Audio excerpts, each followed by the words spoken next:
what he does is he emphasizes our weaknesses, our failures, our sometimes perceived failures that he's, I believe, making up. And that's the headline. And then when he does mention a few good things about America, it's the footnote. I have not encountered an American president like that in my lifetime, whether it's Truman, a Democrat, or Reagan, a Republican. That is former New York City Mayor Rudy Giuliani Friday night on the Fox News channel defending his own comments when he said that he doesn't think our current president loves America. Now, just yesterday, in a letter written to the Wall Street Journal, the mayor backed away partly from his criticism, saying, and I quote, "My blunt language suggesting that the president doesn't love America notwithstanding, I didn't intend to question President Obama's motives or the content of his heart."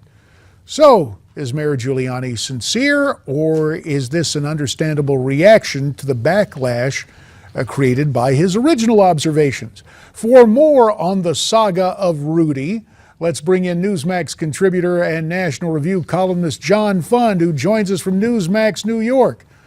So, John, this goes back to a dinner featuring Rudy Giuliani and Wisconsin Governor Scott Walker. You were there at the dinner. What did you hear, and does it comport with all the coverage we've seen? Well, Rudy Giuliani wasn't originally supposed to be at the dinner. He showed up as a gate crasher 5 minutes before it began. So people were a little startled. And he immediately, as the dinner began, seized the microphone and made those comments. He, I think, was trying to make news, even though the dinner was ostensibly off the record. What was reported was accurate. He did say he didn't think the president loved America. I think that was a mistake. I don't think you can shoot from the lip about someone's inner motives very easily. And I think he created a firestorm that hasn't helped anyone and certainly has reduced the public discourse to a less civil tone, and it's led to crossfire from all sides. Now, the day before the letter was published in the Wall Street Journal, so this would be Saturday, we heard reports that Giuliani was receiving death threats. Then he responds and the letter is put in the Wall Street Journal. I'm not here to suggest the death threats made him reconsider, but it seems like Rudy, an old political warhorse, realizes that the backlash was significant. Oh, I think so, and I think his comments detracted from some legitimate criticisms that one can make about the president. You know, just last week, the president said something extraordinary. When he was talking about his executive actions, opening up the border to up to 5 million illegals, he said, well, many of these people are as American as you or I, they just lack legal papers. I mean, this is just astonishing. The president's idea of American exceptionalism is apparently everyone's in America. The only thing differing between one American and the other is, you know, some piece of paper which the president can create out of thin air and give to you. That's the kind of thing that we have to go after, not amorphous things like does he love or hate America.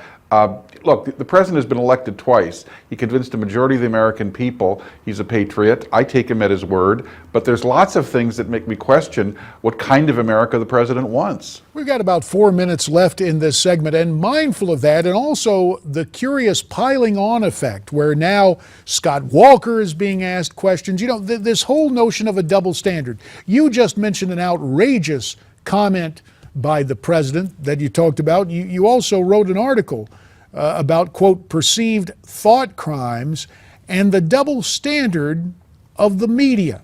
You want to expound on that a little bit? Well, look, this game of gotcha, where everybody is supposed to comment on anyone in their political party who says something controversial, is ridiculous.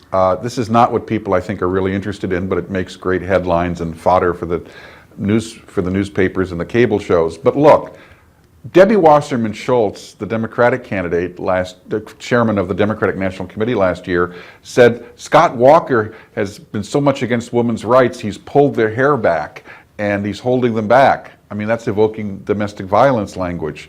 Joe Biden says an outrageous thing every week. Elizabeth Warren claimed she was Native American. Are Democrats all over the country being asked, what do you think about that? Do you think Joe Biden should stop touching women inappropriately? I don't see the president or anyone else being asked that. Do you think Elizabeth Warren really is Native American? I don't see them being forced to answer that. So at some point, the double standard becomes a triple standard with a backflip, which is it becomes gotcha on every Republican who's running for any office, while the Democrats basically get away scot-free. Even George Stephanopoulos, the former aide to Bill Clinton who hosts ABC's This Week, admitted on Sunday there is a double standard. Wow. To have Stephanopoulos admit that is, I guess that double standard will continue. Want to continue to get your thoughts. 2.5 minutes remain. Perhaps this is the equivalent of a statement. My old buddy J.C. Watts used to say it this way: when you hear this slogan, tax cuts for the blank, what do you think? And people hear tax cuts for the wealthy.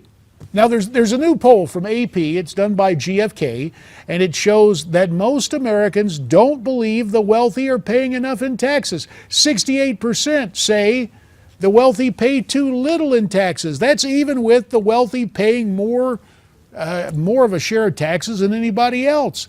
So can the president get away with a tax hike, quote, on the rich? Well, JD, I haven't seen the poll. How did they define wealthy? What dollar figure did they use? Yes, there is the rub, and I don't have that information here at my fingertips, and I understand that's the key. Let me tell you what I do know. Yes. Let me tell you what I do know. If somebody is standing across from me on the street dressed in a $2,000 suit, and you ask me, do you think he can afford to pay more taxes? I'm going to say yes, he can afford it.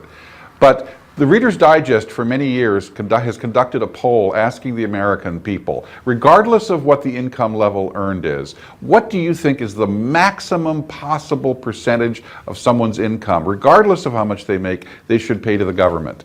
And consistently, over 20 years of this poll, the high point has been 25%. The American people have an innate sense of fairness. So rather than ask them, do you want to soak the rich, ask them what the maximum tax should be. And I know the Bible says we should tithe a tenth to Caesar, and obviously we've gone beyond that, but the American people still believe that tax rates of 40%, 50%, 60%, if people actually pay them, are way out of line regardless of who you are. Mindful of the fact that it is the way in which the question is asked and the topic is introduced, you again go back to an idea that I heard first discussed at length by Newt Gingrich back 20 years ago. We were elected to Congress with a new Republican majority, and that was our goal eventually, to get everybody down to at least 25%, because the power to tax. That's right. The power to tax is the power to destroy. You say flat tax, some of us talk about a consumption tax. That's a debate we'll have another day. For now, John Fund from Newsmax New York, we thank you for your time, and we will continue America's Forum following this Newsmax Now update.